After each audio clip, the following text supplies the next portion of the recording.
Scott Bessent, street tough, sit there, take it, don't retaliate. They rolled him out on the Sunday shows. We don't get to see him often, but when they do, you know it's both barrels.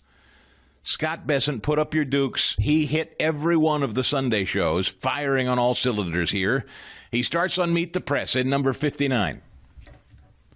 Now in the second longest shutdown in U.S. history, when will President Trump meet with Democrats to try to bring this shutdown to a close and get federal workers their paychecks back again, Mr. Secretary?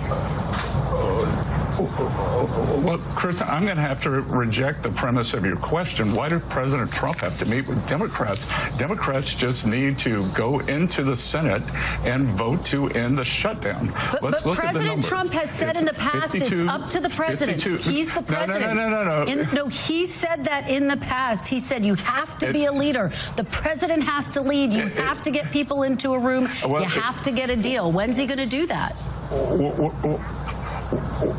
Well, he is leading, and there's no deal to do with Chuck Schumer. Chuck Schumer is trading off his polls. What's different than when he passed a clean CR in the spring? It's his polls. You know, the whole country's being held captive to AOC's polls. But let's look at the numbers. It's 52-3. 52 Republicans have voted, I believe it's 11 times, to reopen the government. 3 Democrats have. And right here, right now, I would urge moderate Democratic senators to come across the aisle, reopen the government, because I'll tell you, we're starting to eat into muscle here. This is starting to affect travel. It's starting to affect the economy. And, you know, this is quixotic. I don't know what the purpose is. I'm not sure they do.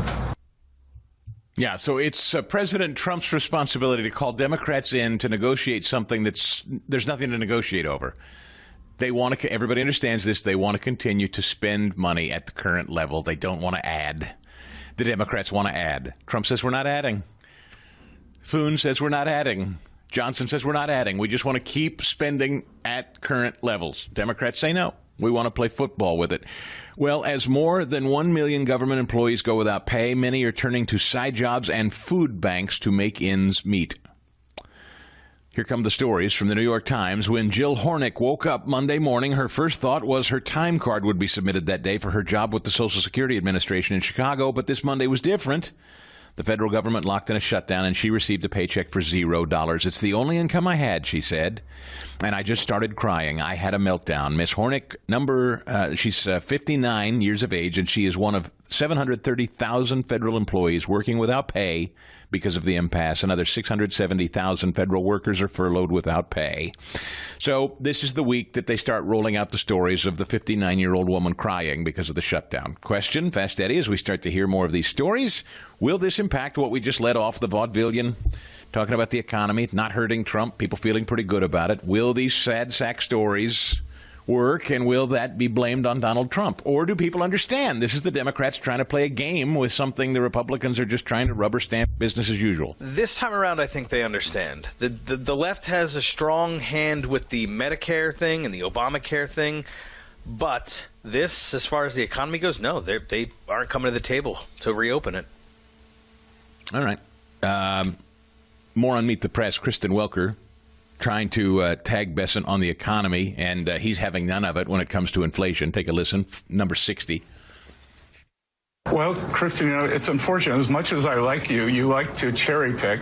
So, you know, when we came in, it was eggflation, eggflation, eggflation. You know, egg prices are down, gasoline prices are down. Overall, the inflation since President Trump has come in, has come down.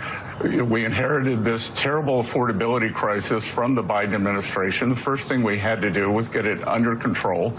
And this month's inflation number was actually below the consensus number. If we look at core inflation, it was 0.2%, which was the lowest it's been in a long time. Rents are coming down. So, you know, Kristen, you don't get to cherry pick. Inflation is a composite number, and I am confident that in the coming months, inflation is going to come down. Then he headed over to ABC. Martha did her best to try to tackle Bessent on the shutdown. Again, he's street tough Scott Bessent. Sit there, take it. You're not going to screw with him. You can't box Bessent in, baby. No, sir. Number 61. And today is day 26. I know you have been over there, but there has been a government shutdown here. People are suffering. Federal employees are starting to go to food banks. Any light at the end of the tunnel on that? Should the president be meeting with Democrats again? Well, what good does it do, Martha? They've dug in. The American people are hostage to Chuck Schumer and Hakeem Jeffries' poll numbers, because what's changed between now and the last time there was a clean continuing resolution is Chuck Schumer has tanked in the polls. Both of the two guys from Brooklyn, like I call them, are worried about being primary from the left. 52 Republican senators have voted 11 times to reopen the government. 3 brave, moderate Democrats have come across the aisle. So, I call on moderate Democratic senators to end this craziness. Okay. You'll be heroes. Yep, they will be. They will be heroes if you get these Democrat senators to join the fray. Need about 5 of them, I think is the math. 4 or 5 of them now. We'll see. If these stories continue to pour out of places like the New York Times, people crying and can't feed their families and whatnot, will that cause Democrats to break? They're betting on this hurting Donald Trump. So far, the numbers do not suggest that's so. For full shows, live and on demand, it's Salem News Channel.